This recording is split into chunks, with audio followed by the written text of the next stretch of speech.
Territorio continental ecuatoriano, buscando la verdad y abogando por unidad nacional en pro de la paz y la seguridad en el Ecuador. Queremos dar la bienvenida a la señora ministra de Trabajo, doctora Ivonne Núñez. Le agradecemos su presencia en la revista de Opinión y Democracia y le invitamos para analizar algunos temas en coyuntura vinculados con su cartera de Estado. Quisiera empezar con esto que ha sido público y notorio, la actuación de la vicepresidenta de la República, Verónica Abad. Ella ha presentado una acción de protección. Ella ha pedido a la Asamblea Nacional que se juzgue la conducta de los ministros de Trabajo y de Relaciones Exteriores, partiendo de un hecho. ¿Ella es o no es funcionaria pública? Porque aquí se invoca como que tuviera un tratamiento especial. ¿Ella es funcionaria pública o no? Ministra, muy buen día. Muy buenos días a usted y a todos los radioescuchas y también los que nos ven a través de las redes sociales. Gracias por esta invitación.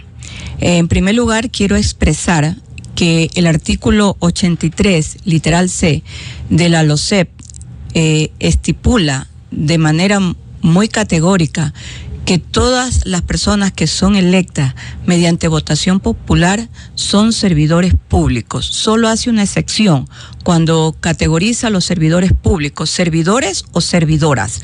Dice que solo no son servidores públicos los que son electos mediante votación popular, no son servidores públicos de carrera, porque tienen un periodo fijo. ¿Quién es un servidor público, por ejemplo, de carrera? Un juez.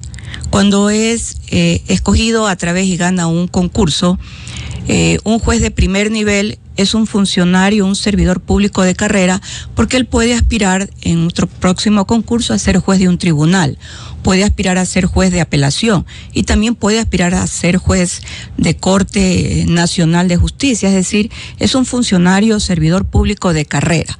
Pero ¿quién también señala de manera genérica a los servidores públicos, no de carrera, a los servidores públicos en general? Por eso utilizo la palabra genérica.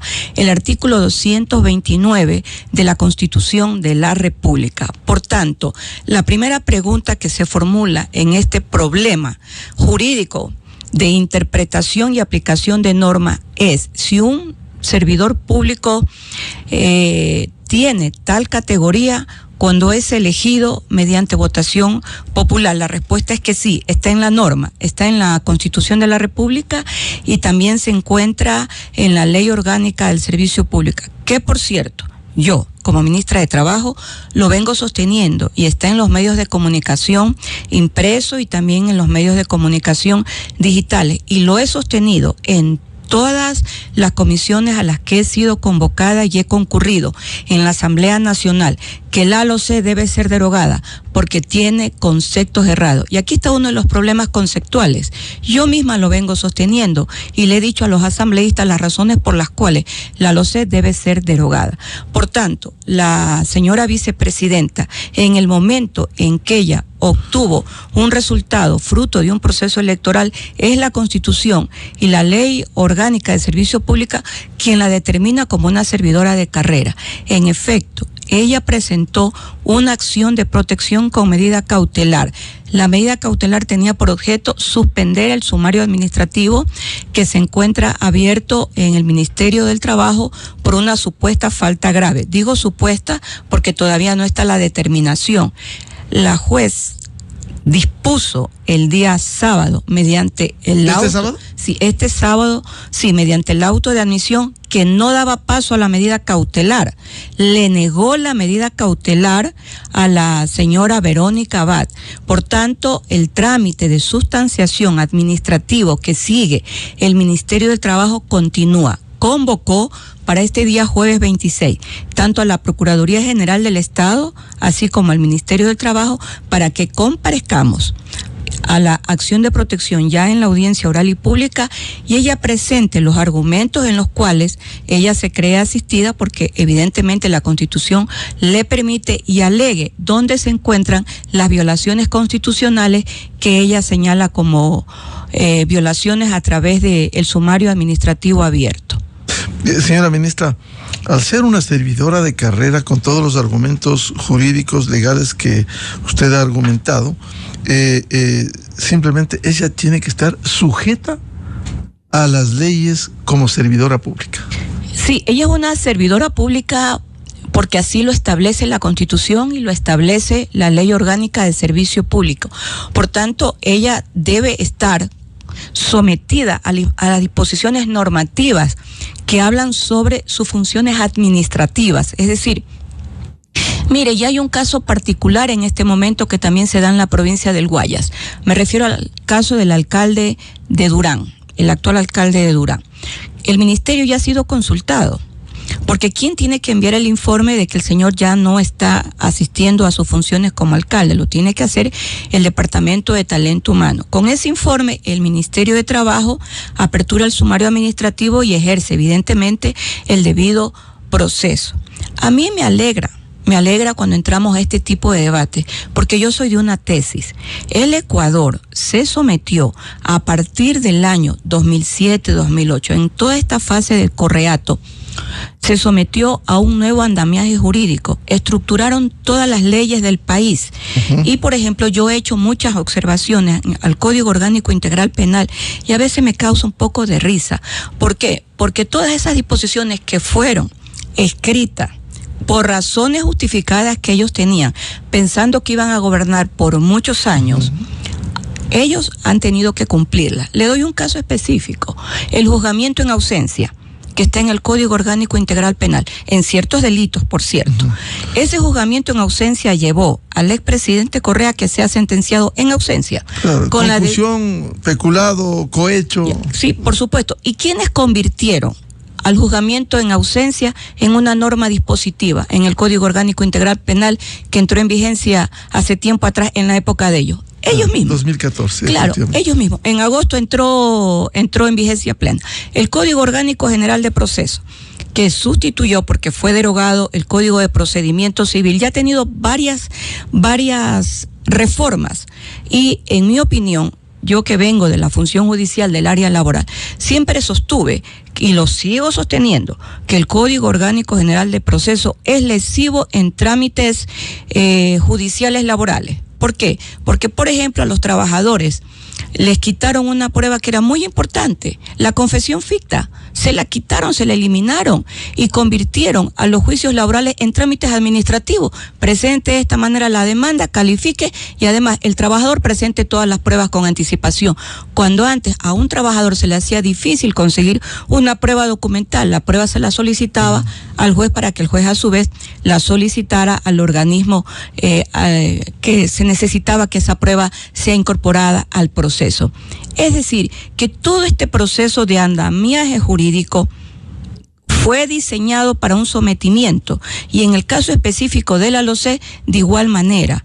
Una ley que entró en vigencia en el año 2010, así como crearon otras leyes, como es la Ley Orgánica de Empresas Públicas, que nunca tuvo reglamento y que el Ministerio está terminando de concluir este reglamento a fin de que entre en vigencia. De tal manera que, por ejemplo, usted puede ver y la ciudadanía puede ver en las redes sociales que el exsecretario jurídico de la Presidencia en la época del correato, que cumplió pena privativa de libertad, me refiero al doctor Alexis Mera, se queja de manera pública y él mismo dice que la Constitución debe ser derogada, que se debe someter constitucionalmente a los jueces de la Corte Constitucional, que debe haber una revisión integral de las funciones del Consejo de Participación Ciudadana. ¿Y quiénes crearon el Consejo de Participación Ciudadana y Control Social? Ellos, exactamente. Entonces, lo que este ministerio ha hecho en el momento en que conoció la inasistencia por varios días de la servidora pública, señora Verónica Abad, es cumplir con lo que expresa el artículo 22 de la misma LOCE, iniciar el sumario administrativo por la supuesta falta grave. Señora ministra, si es que la vicepresidenta de la República, como servidora pública y como está inmersa dentro del ordenamiento jurídico y las leyes vinculadas como servidor público, ¿sería igual caso el del presidente de la República? Mire, aquí yo voy a hacer una observación. La señora Verónica Abad sí pidió por escrito en estos trámites administrativos que se dan ante el contencioso electoral. Ella habla de una supuesta violencia política, que ahora se ha puesto de moda la violencia política en el Ecuador y se sustancia en el contencioso electoral. Ella allí sí pide que la consecuencia de la determinación en caso de que los jueces de este máximo organismo electoral consideren que existió violencia política por parte del actual presidente de la República, Daniel Noboa Sin, ella pide allí la destitución. Ella está solicitando la destitución. La señora canciller en ningún momento le ha solicitado al Ministerio del Trabajo la destitución de la señora Verónica Abad. Tampoco el señor presidente Daniel Noboa ha solicitado la destitución de la señora vicepresidenta Verónica Abad. Pero todas las personas que son electas a través de la votación popular se someten a un régimen administrativo. Un alcalde no puede por sí y ante sí abandonar su puesto de trabajo y decir regreso después de 15 días. Todo tiene que justificar. Nosotros los ministros, también cuando hacemos ausencias fuera del país, tenemos que justificar las razones por las cuales un ministro se ausenta fuera del país. De igual manera, si un concejal es electo y tiene que ausentarse por A o B razón por problemas de salud, tiene que justificar ante el Departamento de Talento Humano las razones por las cuales durante varios días necesita, sea con cargo a vacaciones o por comisión de servicio, las razones por las cuales no va a asistir durante tantos días al GAT municipal al cual pertenece. Entonces, todos los servidores públicos, al igual que en el sector privado, tenemos que justificar las razones por las cuales, de manera razonada y de manera justificada, vamos a pedir y solicitamos los permisos correspondientes para ausentarnos de nuestro puesto de trabajo. Señora ministra, es decir, la vicepresidenta, por las disposiciones administrativas que se le diera desde la Cancillería, no cumplió con las normas, las observaciones a las leyes, al no trasladarse oportunamente, como fue la disposición de Cancillería. Bueno, eso lo determinará en el momento en que el sumario administrativo que se encuentra aperturado y entrará a la fase ya de la audiencia oral y pública, la presentación de las pruebas, la presentación de los alegatos, el sumario administrativo lo determinará. ¿Qué hizo el Ministerio del Trabajo previo a la apertura del sumario administrativo? Nosotros le solicitamos al Departamento de Talento Humano de la Vicepresidencia de la República que justifique las razones por las cuales no se había cumplido la disposición de la señora canciller de que tenía que estar presente hasta antes del 1 de septiembre del presente año. El delegado responsable de este Departamento de Talento Humano no ha presentado ninguna justificación documental de que la señora vicepresidenta Verónica Abad presentó justificativo suficiente o razones suficientes por las cuales ella no se presentó hasta el 1 de septiembre. Pero a todos sí nos consta que ella, posterior a esa fecha, porque ella lo posteó, recién estaba viajando a Turquía. Yo debo señalar lo siguiente: cuando el señor presidente emitió el primer decreto de traslado a Israel, ella le solicitó al Ministerio de Trabajo que le emitiéramos un acuerdo ministerial para el manejo de los recursos económicos, pues el Ministerio de Trabajo le emitió exclusivamente a la señora Verónica Abad un acuerdo ministerial en el mes de diciembre del año 2023. Y ella como vicepresidenta de la República ha mantenido siempre y mantuvo con el Ministerio del Trabajo una relación cordial, sea por sus viáticos o también por el personal administrativo que se encuentra actualmente en las instalaciones de la Vicepresidencia de la República. Lo hacía primero con el viceministro de ese momento, el doctor Carlos Miguel Febres Cordero, y después con el siguiente viceministro, el doctor Guido Bajaña. De hecho, se hacían reuniones mediante la vía Zoom tripartita, Cancillería, la señora vicepresidenta y el Ministerio de Trabajo. Consecuentemente, yo puedo demostrar que la señora vicepresidenta siempre mantuvo con el Ministerio de Trabajo una relación cordial y una comunicación constante, a veces hasta 2 veces por semana. De pronto la señora dejó de tener una relación, cortó la relación con el Ministerio del Trabajo. Sin embargo, ante el conocimiento, el día me parece que 11 de septiembre, sí, 11 de septiembre, cuando desde Cancillería nos emiten un informe de que aún no se había cumplido la presentación de hasta el 1 de septiembre dispuesta por la Cancillería, nosotros hicimos trámites administrativos. Pedimos a la vicepresidencia el informe y también le solicitamos a la señora canciller, a la Cancillería, un certificado de si que en el caso de ella se había emitido un trámite administrativo que consiste en el inicio de gestiones y término de gestiones de ella. Y de igual manera al Consejo Nacional Electoral. Yo como ministra de Trabajo dispuse que se tenía que hacer todo este tipo de recopilación de información para categorizar qué funciones ella, de conformidad a lo que dice la LOCEP, viene cumpliendo. Y el sumario de ella no es un sumario en su condición de vicepresidenta, el sumario está abierto en su condición de servidora pública. Señora ministra, y ha presentado pruebas de descargo y todo eso en esta relación que ha tenido inicialmente con el Ministerio del Trabajo, luego del acuerdo ministerial, venían coordinando, y ya en el sumario ha presentado pruebas de Ella descargo. tiene hasta 10 días término, se cuentan de lunes a viernes, vence el día 30, lunes 30 el término, para que ella conteste la apertura del sumario administrativo, que se lo hace en base al artículo 22 de la LOCEP y también en base al artículo 48 literal B y también de acuerdo al artículo 42.b de la LOCEP. Ella tendrá que presentar las pruebas de descargo y contestar al sumario administrativo. No es la primera vez que se hace un sumario administrativo en el Ministerio del Trabajo. Nosotros tenemos aperturados muchos sumarios administrativos de todos los funcionarios del servicio público. Hay instituciones. ¿Incluso de alto nivel? Hay una consulta también para el actual alcalde de aquí, del Distrito Metropolitano de Quito. También han concurrido al Ministerio de Trabajo para un posible inicio de sumario administrativo. Hay instituciones que tienen su propia legislación administrativa. Por ejemplo, el Consejo Nacional de la Judicatura selecciona, sanciona y hasta destituye jueces, y es un organismo administrativo de conformidad a lo que establece la Corte la Constitución de la República. Pero ellos tienen su propia ley, que es el Código Orgánico de la Función Judicial, que a partir del artículo 264 determina las funciones que cumple el Pleno del Consejo Nacional de la Judicatura.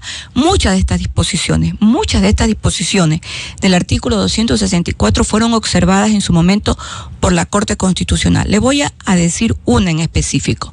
Antes, solo por voluntad propia, escuchando alguna queja, el presidente del Consejo Nacional de la Judicatura podía imponer mediante una medida cautelar la suspensión de un juez de cualquier nivel, desde primer nivel hasta juez de Corte Nacional de la Judicatura, una medida de suspensión con sueldo o sin sueldo de hasta por 3 meses. ¿Qué dijo la Corte Constitucional? Y consta allí la decisión de la Corte Constitucional. Lo hizo en marzo del año 2020, que ya no es solo el presidente, tiene que ser todo el Pleno del Consejo Nacional de la Judicatura, porque eso a qué llevó en esa época.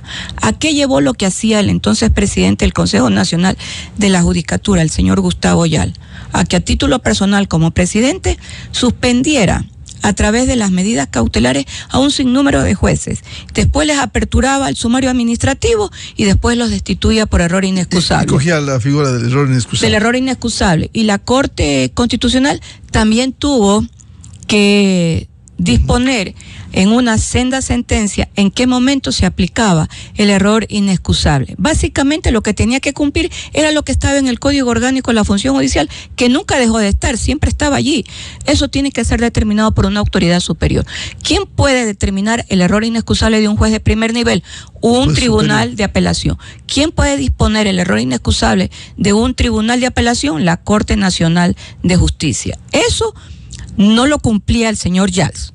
Por eso la Corte Constitucional dispuso que se tiene que cumplir exactamente con lo que dice la norma y le dio la facultad a la Corte Nacional de Justicia que elaborara, como en efecto elaboró, una resolución para este tipo de trámites sancionadores. Es decir, ministra, el caso de la vicepresidenta, ella como usted ha establecido, servidora de pública, tiene que atenerse a las consecuencias de este marco legal que regula también a su ejercicio?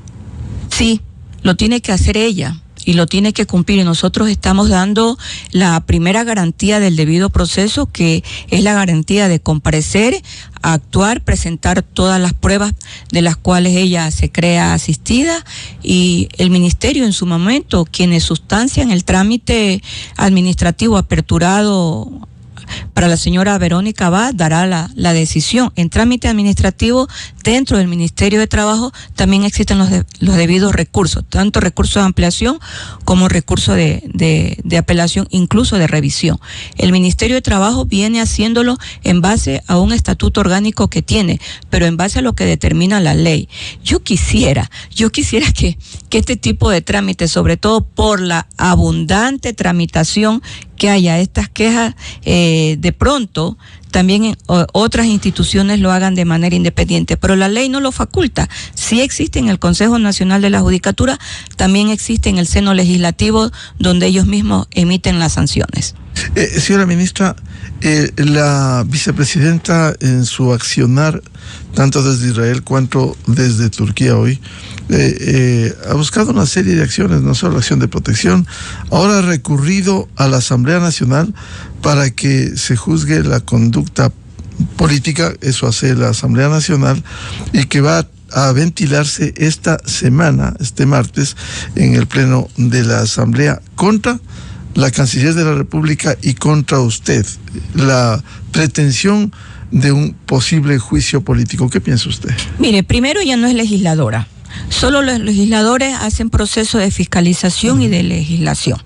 Pero hay que entender el entorno que vive el país, y el entorno que vive la Asamblea Nacional, que está en una franca pugna, yo diría, no solo con el señor presidente de la República, sino incluso con todos los ministros. Nunca ha habido en la historia del país, y ahí están los datos. Nosotros en el corto tiempo, aún no cumplimos un año, pero hemos hecho las comparaciones con los otros ministros y también los otros gobiernos.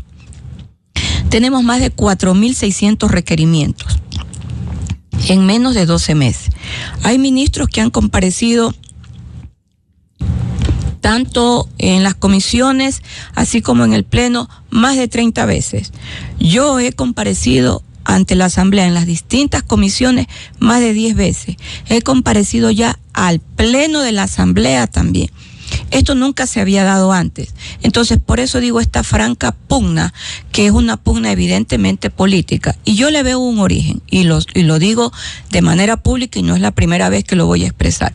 Es una pugna política porque las circunstancias llevaron al presidente Daniel Noboa Sim a enfrentar dos barreras muy complejas que antes ningún presidente del país, desde el retorno a la democracia, las había tenido que enfrentar.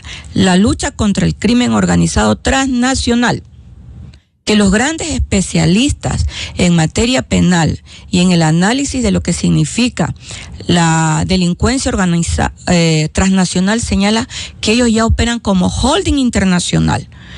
Y lo señalan con los carteles, los países y el tipo de negocio que manejan respecto al lavado de activos. Esta es la lucha que enfrenta el presidente Daniel Noboa. No es cualquier lucha, es la lucha más compleja que el Estado ecuatoriano y todos los ciudadanos la enfrentamos y hemos sido víctimas y seguimos siendo víctimas de la delincuencia transnacional organizada. Este es el primer eslabón, que es un eslabón con muchos eslabones, porque ¿qué es lo que se viene descubriendo después de la actuación valiente, decidida, enérgica y de cumplimiento de sus funciones por parte de la señora fiscal? Que esto ha estado infiltrado en los estamentos que le debieron dar a la ciudadanía y al país y a la sociedad la seguridad. No ha pasado aquello. Este es el otro pilar de lucha, el pilar de la impunidad. Este pilar de la impunidad, más sumado al pilar de la lucha contra la delincuencia organizada transnacional, son los dos bastiones de conflictividad que tiene el señor presidente Daniel Noboa Sim. ¿Y qué es lo que hace la Asamblea? Ahí están las actuaciones de manera pública. Es esta lucha. El problema que sucedió con tal o cual es legislador que pertenecía o aún sigue perteneciendo a esos fines políticos. Me refiero al Partido Social Cristiano, a la Revolución Ciudadana. Básicamente, estas dos organizaciones políticas que el señor presidente Daniel Noboa lo ha expresado de manera pública cuando dice que líderes de esta organización, él los tiene en la cárcel denominada Roca, en la ciudad de Guayaquil. Creo que ahí está el origen de la conflictividad. Pero está Glass, está Pablo Muentes, hay que decirlo, procesos graves que se llevan en la justicia. Entonces ahí ve el conflicto contra la ministra del Interior. Y hoy dice conflicto contra la ministra del Trabajo. Sin embargo, a mí me gustaría que la Asamblea legisle a favor de los trabajadores. Yo presenté como ministra de Trabajo en el mes de julio de este año que deroguen el contrato emergente. ¿Sabe cuál fue la respuesta? Que no tenía facultad. A mí me apena decirlo, pero ahí está en el artículo 134 de la Constitución de la República. No leen las disposiciones normativas. No solo el presidente tiene la facultad para presentar propuestas y proyectos de ley. Yo como ministra en el área en la que me desenvuelvo, también tengo la potestad y ahí está anclado en el Consejo de Administración Legislativo. Por lo menos tramítenle y digan, sí, usted no tiene facultad, pero no lo hacen porque saben que sí tengo facultad y yo no quiero tener réditos por haber presentado la propuesta de derogatoria. Es mi competencia porque yo tengo que ver y cumplir con lo que dicen las normas constitucionales y estoy cumpliéndola. Ministra, y el argumento primero de la vicepresidenta de la República, ya hemos escuchado en la Asamblea Nacional que deberá definir incumplimiento de funciones. ¿Usted ha incumplido funciones como para que le lleven a un juicio político? Yo no he incumplido funciones, todo lo contrario. Yo cumplo funciones y déjeme decirle algo, que a mí no solamente me observa mi conducta en la Asamblea Nacional, sino también el señor Contralor General del Estado. Y nosotros tenemos, de hecho, dentro del ministerio, yo tengo delegados de la Contraloría General del Estado, que yo lo solicité al asumir las funciones de ministra de Trabajo para que trabajen, para que nos ayuden, para que todos los trámites administrativos no solamente sean óptimos, sino que se cumplan de acuerdo a las normativas. Yo no tengo ningún temor en ir a la Asamblea Nacional. Me gusta ir a la Asamblea Nacional. De hecho, yo les he solicitado a los señores miembros de este cuerpo tan importante que es el cuerpo legislativo, no solo que deroguen la LOCEP, también les he pedido que incorporen sendas reformas al Código de Trabajo en el caso de los dirigentes sindicales, a buena hora. Y digo, a buena hora, porque lo presentaron proyectos de reforma al Código de Trabajo, varios asambleístas de la provincia de La Suay. ¿En qué sentido? En que las directivas solamente pueden tener un periodo fijo de máximo 2, es decir, si son reelectos, 4 años y 4 años, y que debe haber alternabilidad en las directivas. ¿Y por qué yo planteé esto? Planteé esto en cumplimiento de la misma Constitución de la República, que establece de manera textual que el mundo sindical tiene que tener alternativa y renovación. Yo lo planteé como ministra. 5 asambleístas cogieron la propuesta y ya está en el CAL. Y de igual manera, uno de mis planteamientos de fundamentación en esta reforma fueron 2 sendas sentencias de la Corte Constitucional. Claro, y ahí está el caso evidente que debiera corregirse en el país, como de la señora Rosa Argudo, dirigente eterna casi del Seguro Social ecuatoriano. Y hay un caso administrativo de una hija de la señora Rosa Argudo que lo está sustanciando el Ministerio del Trabajo. Hay un trámite administrativo que se aperturó para una de las hijas a petición del Instituto Ecuatoriano de Seguridad Social. Volviendo al tema del juicio político, si les llaman a la Cancillería a usted por un presunto incumplimiento, digamos, tendrían que enmarcarse en la Constitución, en la Ley Orgánica de la Función Legislativa, para establecer sus responsabilidades. ¿Usted cree que usted ha cumplido y no como el argumento que pudiera ser incumplimiento de funciones? Mire, los actuales juicios políticos en el Ecuador, estos actuales juicios políticos no tienen razones, se juegan con votos. Los juicios políticos en el Ecuador es el juego de los votos. ¿Quién tiene el mayor número de votos? Pero tienen implícito mucho odio por la lucha del presidente Daniel Noboa, así como el caso de la señora fiscal.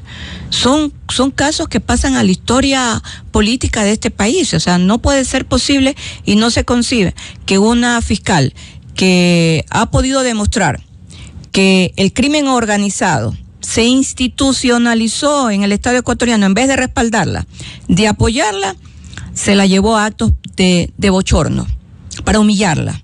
Pero ahí está, para humillarla en toda su condición, no solo en su condición de fiscal, en su condición de mujer, en su condición de madre, en todas sus condiciones pretendieron humillar a la señora fiscal general del Estado. Pero esta es la lucha que tenemos que enfrentar todas las autoridades que estamos rigiendo la vida actual del Estado ecuatoriano. Y yo no le tengo miedo a ningún juicio político. Es más, estoy escribiendo acerca de los juicios políticos.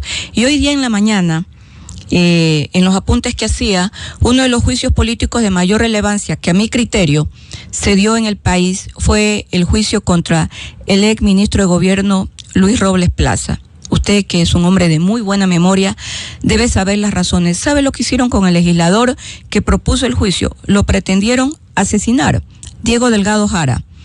El juicio continuó, fue censurado por las desapariciones y los crímenes. Y el entonces presidente lo mantuvo como ministro de Gobierno.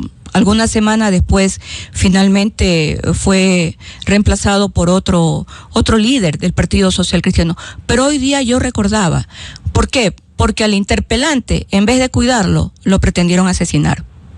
Bueno, fue gravísimo lo que ocurrió en el gobierno de Febres Cordero contra Diego Delgado Jara, legislador de la SUAY. Ahora, han cambiado.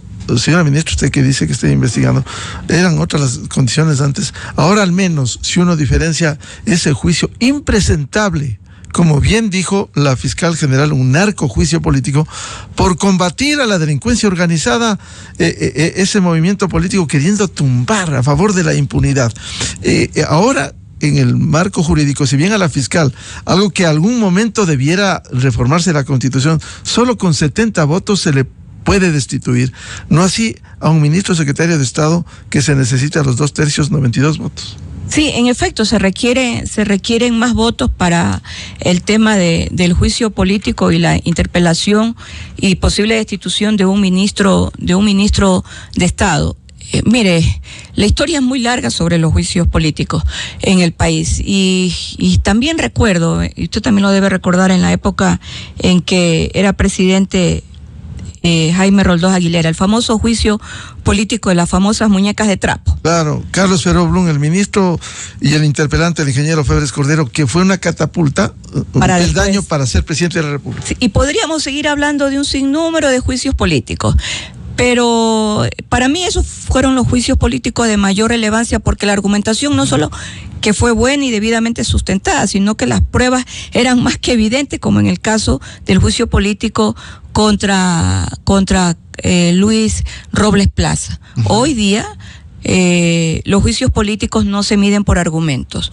Lo que se miden es por el número de votos y por el odio que llevan implícito los juicios políticos. Y destruir todo el andamiaje que cuesta mucho tiempo volverlo a reconstruir, porque el andamiaje jurídico que dejó el Correato, que duró 10 años, dicen los expertos, que para desbaratarlo también aproximadamente es el mismo tiempo que duró para poderlo armar y ponerlo en vigencia. Y ahí está, el secretario jurídico de esa época, que cumplió pena privativa de libertad, lo dice de manera pública. Hay que desbaratar lo que ellos crearon. Claro, efectivamente ha sido nefasta esa Constitución de Montecristi, hecho incluso algunas disposiciones de gallos y medianoche, pero rige esto, a diferencia cuando usted comparaba del Congreso Nacional, como se llamaba antes, Cámara Nacional de Representantes, prestigiosos legisladores, expresidente de la República, Carlos Julio Arosemena, Otto Arosemena, el doctor Julio César Trujillo, y otra pléyade de buenos políticos frente a la mediocridad que hay ahora en la Asamblea Nacional, que hay que decirlo, ministra. Bueno, es carente de todo, con honrosísimas excepciones.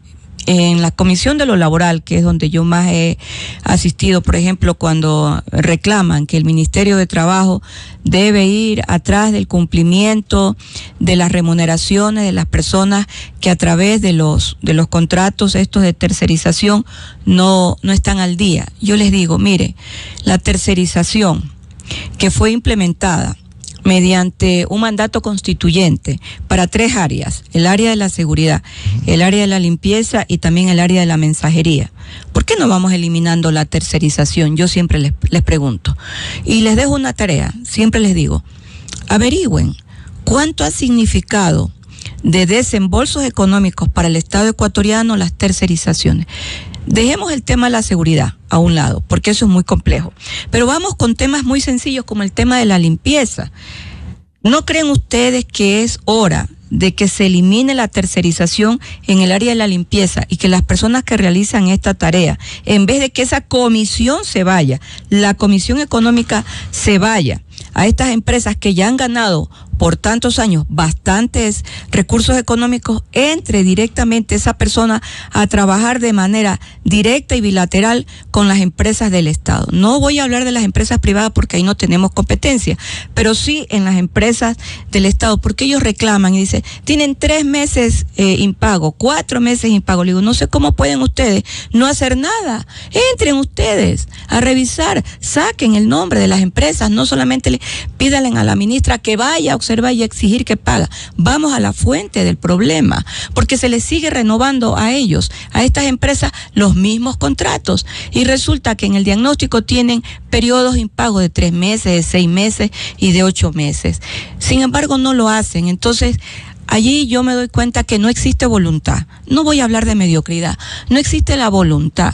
Esta ministra de Trabajo es frecuentemente solicitada a través de presentación de informe. Me han solicitado informe a mí desde los años 60.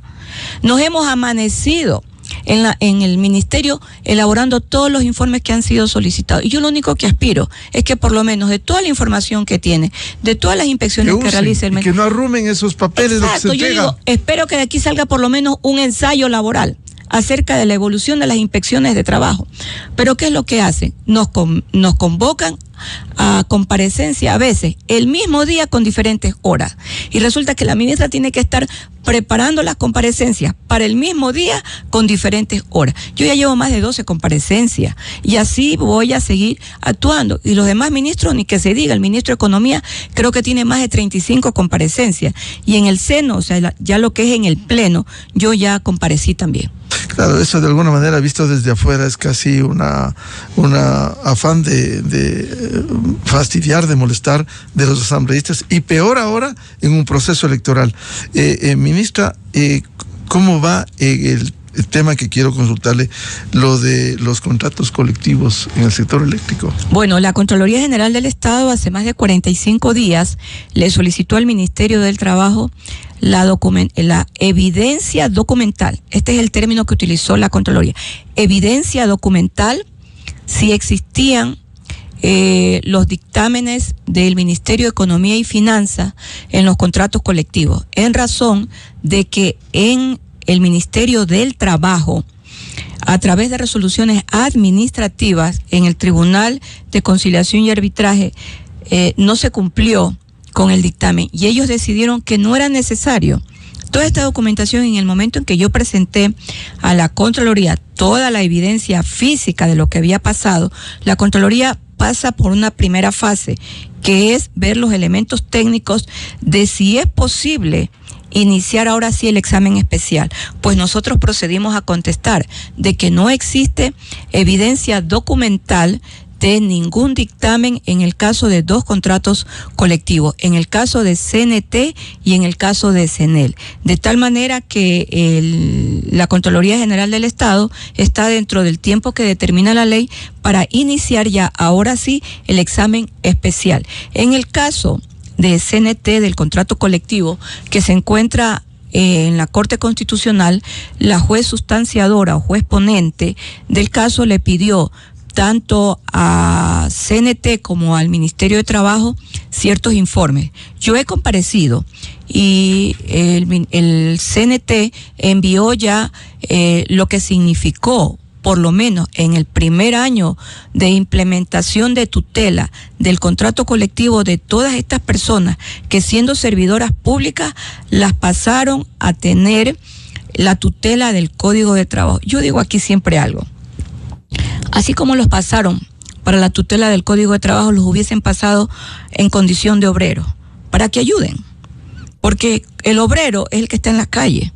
El obrero es el que trabaja, el que hace el trabajo manual. El servidor público es el asesor. El servidor público es el secretario. El servidor público es el asistente. Y sin embargo, ellos tienen la tutela del contrato colectivo, incluso de manera retroactiva. Ya la juez sustanciadora solicitó a CNT cuánto costó eso y ya se envió el informe.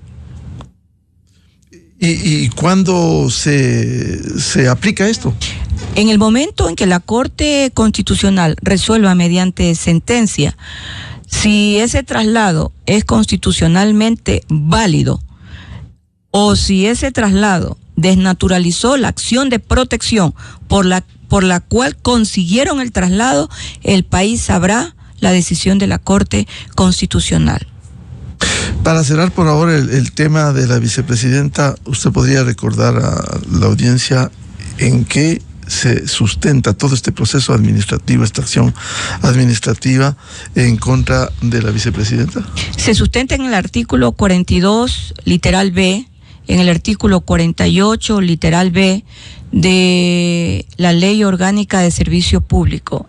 En el artículo 42, literal B, incluso hay una reforma, un adicional que le hicieron al artículo el año pasado. La Asamblea lo hizo, así como se llama ahora. Los legisladores lo hicieron a la LOCEP y se sustenta también en el artículo 83, literal C, de igual manera, en concordancia con el artículo 229 de la Constitución de la República, en razón de que ella es una servidora pública, no de carrera, de periodo fijo. Ministra, ¿y usted a título personal presentó una acción penal, un pedido de una investigación que se desarrolla en la Fiscalía General por supuesta traición a la patria, cuando el expresidente prófugo en Bélgica pidió incluso que se actúe desde afuera, que se bloquee el Golfo de Guayaquil en esa acción que él cumpliera? ¿En qué estado va ese juicio? Yo rendí ya mi versión libre y voluntaria. Participaron los abogados de el expresidente de la República. Yo tengo ya mi patrocinador legal, que es el doctor Ramiro Román. En este momento nosotros le hemos solicitado al señor fiscal, porque todo tiene que hacerlo el señor fiscal, él es el que tiene que solicitar a través de los impulsos fiscales todo lo que en este caso yo como denunciante le estoy solicitando. Estamos en esa fase. Entiendo que en algún momento el señor fiscal determinará día y hora para que el expresidente, a quien en este proceso penal yo le llamo inicialmente, pues era sujeto denunciado, y en este momento está en la fase de ser sujeto investigado. Al sujeto investigado él tendrá que determinar día y hora para que rinda también su versión libre y voluntaria. Es decir, ¿esto qué tiempo tiene? Bueno, nosotros desde que iniciamos la denuncia han transcurrido algunas semanas y ya varios meses, pero el proceso no se ha detenido. Y hay un hecho también de mucha relevancia.